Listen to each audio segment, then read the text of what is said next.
I want to say to every American that we believe in this contract and these reforms so deeply that we have not only put them in writing today, but that they will be in a full-page ad and TV guide, that we encourage every American when that ad comes out, which I believe is October 27th, to tear that page out, to stick it on your refrigerator till January 3rd, and then to join us. And I want to promise every American that we will have the same ad at the Speaker's desk every day until we meet our obligations, and we will begin the session every day by rereading the ad until we have met our obligations. We will reread the ad every day. That was what it was like when the Republican Party unveiled their big legislative agenda back in 1994, the first midterm after Bill Clinton was elected president. In this first midterm after Barack Obama was elected president, unveiling the new GOP midterm agenda is a little different. First off, no TV guide this time, so there's nothing for you to tear out of a magazine and stick onto your refrigerator. It's also much longer this time, about 45 pages, so if you want to stick it on your refrigerator anyway, you're going to need a very powerful magnet. Before Republicans got it printed up as this very pretty brochure today, when the draft of it was sent out last night, it was sent out as a PDF document. Now, the PDF format is a fairly quotidian part of modern office life, modern academic life. A lot of us deal with PDF documents all the time. But there's one way in which PDF documents are uniquely not suited to being used in political life. If you right-click on a PDF document and then you select Document Properties, the name that auto-populates as the author of the document is the person whose computer it was produced on. Now, in politics, of course, whenever you're making one of your sacred pledges, you also, you always want it to seem like God beamed this down to you and you were just a spokesperson, just a mouthpiece for the Almighty. It wasn't authored so much as it was delivered.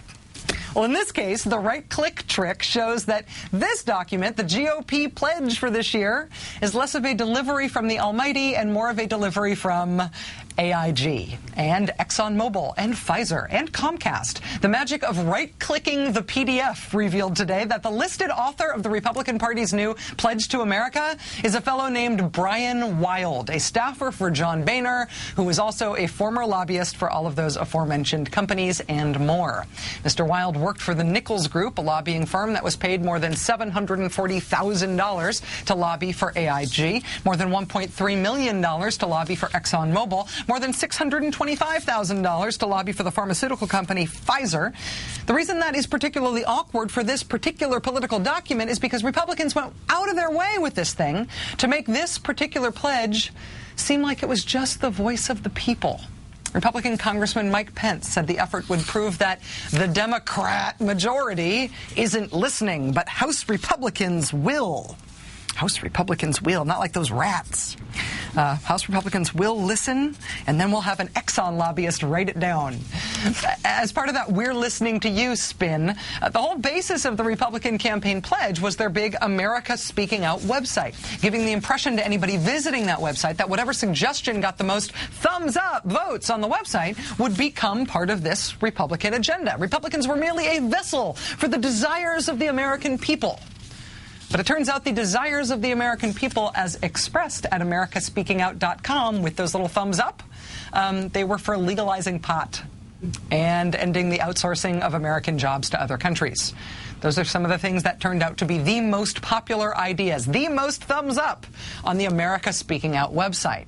But those stated desires of the American people that the Americans weren't going to ignore like that Democrat majority does, those desires were not, in fact, beamed directly from americaspeakingout.com through the larynxes of the Republican leaders today and back out to the American people when these Republican leaders gathered to unveil their new agenda. Legalizing pot, for example, shockingly nowhere to be found in the Republicans' new Pledge to America.